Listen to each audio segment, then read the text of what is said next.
right. Welcome to the fifth episode of Chewing the Fat. I am Wendy Lieber. I am the co-founder and CEO of Content Bacon. And I am here with the amazing, incredible, slightly sick Jason Eder, our VP of Marketing, or as I like to call him, VP of Sizzle. Hello. Thank you for the amazing introduction. Sorry you're not feeling well, but glad that we're still doing this and staying on track. So way to be a trooper there.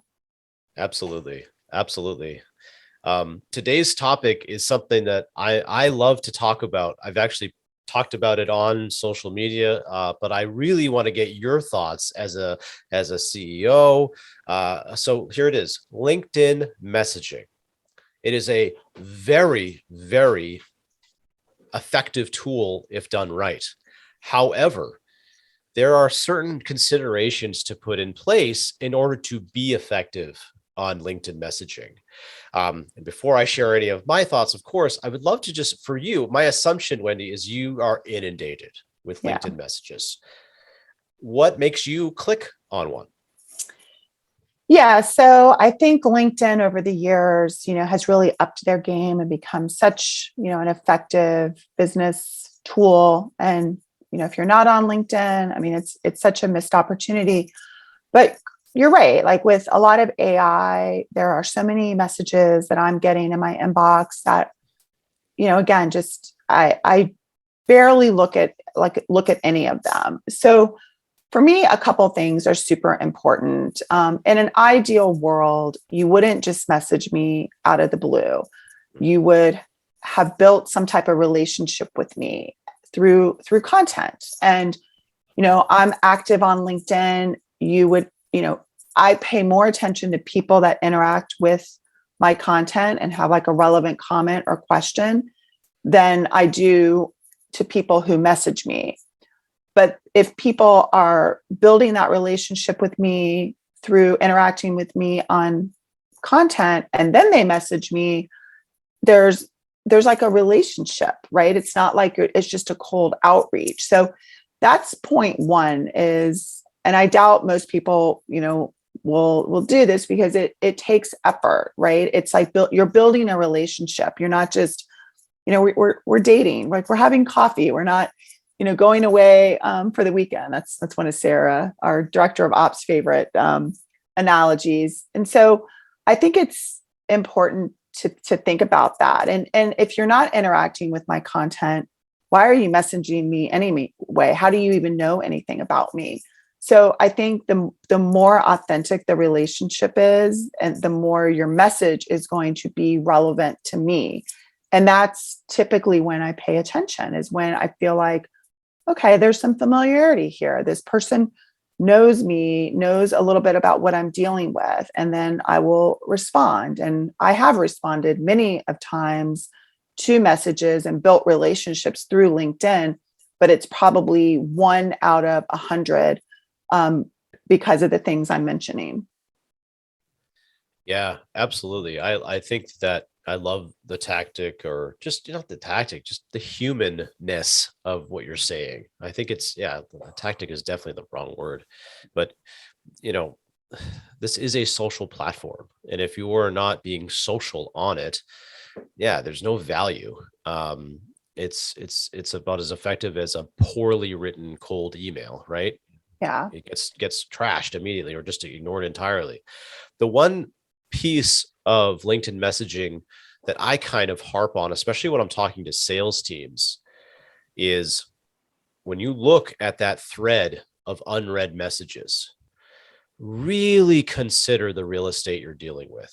You're dealing with like maybe maximum 5 words, maybe even less than that if it's an in-mail, because guess what? It says in-mail right at the top of the message. So basically you're paying I don't pay attention to any of those. There you go. Okay. So there you go. You heard it from a CEO. Yep. In-mail means out-mail. True. So that's something to think about. I would also say if you're having anyone doing outreach, outbound messaging through LinkedIn, and they're spending the first 5 words saying, "Hi, I'm Jason," or "Hi, hello, my name is," or "I wanted to check in," like, what's the value there? That's like such a boring, unhelpful, unactionable message, right? Start with the action. Like for me, like I get a lot of stuff about um, whether it's like a consulting opportunity or a dashboard thing, I miss almost all of it if they don't talk about like this affects your pipeline. You could be, here's what your next. This is like one of the most effective ones I ever saw was something along the lines of how you're going to lose your next team member or something like that. I'm like, oh, whoa, okay. Or did you know, like, using like the Life Force 8, like trying to like impact my emotional reaction to something that I do every day, whether it's my dashboard or something that really helps me grab my attention. But then they click on it. Then it's like, make sure you fulfill that promise and really focus on driving action, because you don't want them to live in LinkedIn, right?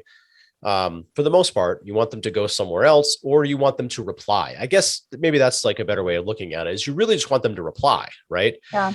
Um, Ideally, you want to get to a place where you're outside of the platform, because the platform is isolating the incident and it doesn't allow you to have more activity. But if you can get them to reply, that's a great first step. Yeah, and not to hijack the conversation from LinkedIn messaging to talk about AI a little, but I do think that that has played a huge role in the inundation. Is that a word? Inundation of messaging, is that there are so many tools now that kind of do that legwork for you. And I'm all for efficiency and effectiveness and using tools to do things, more efficient and effective. So I have no issue with that. But it's when everyone's doing the same thing, it just it doesn't add any value to me. And I don't think it adds any value, to the community of LinkedIn by just having your inbox inundated with a bunch of sales promos that, we all know people don't want to be overtly sold to, right? No one wants that. So, we have a saying in our company, education is, marketing. And so I think, we always look at content from the lens of, informative, entertaining, inspirational, educational. And so I don't think it's any different in the messaging world. If you're sharing something via messaging, I think it has to at least hit one of those four things, educational, informational, inspirational, entertaining. And if it's not hitting that, then I don't think you'll even get glanced at. And then I think, to your point, Jason, is it solving a problem for you? Is it, making you more effective somewhere, somehow? And so I think AI can do some of the legwork for you, but it does take the human element out. And as long as you're dealing with a human, you could be talking to another bot, and then maybe you'll, make love and have tons of kids, But if you're dealing with another human, you're probably going to have to, actually have some real contribution to the conversation. Yeah. I mean, at the end of the day, some of the most successful sales folks that I've ever encountered are the ones that are, they're whale hunting probably, and they're spending all of their time on 4 prospects versus 400, right? Yeah. And hoping that one of them bites with a, with a vanilla message. They're reaching out to someone direct. And one little caveat with this whole LinkedIn messaging outreach too is, if you're working in the enterprise space, or you're working, I hear a lot like, we got to go after the C-level. Well, there's a very good chance that Wendy's inbox is inundated, right? And she's probably not going to see your message. But do a little research, see who works with Wendy, see if there's someone that is going to communicate with Wendy, and maybe their inbox is a little less full, and maybe a human message to that person, which your tool or service directly impacts them directly, they would bring that to Wendy.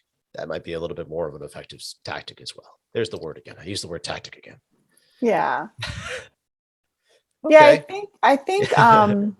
I think that thinking that sales is easy and that you're going to go out and shoot, out 1,000 messages and yeah, I mean, if you're playing the numbers game, you might get, whatever responses, but it's not easy because it is all about relationships and I think it's amazing that we have these platforms to build relationships. I mean, I've built relationships with people over social media that I have, really strong relationships with that I've never met. And, this is kind of a new phenomenon, right? This didn't exist, 20 years ago where you could do that. But today you can. So our reach is so much broader, but the elements of relationships haven't changed.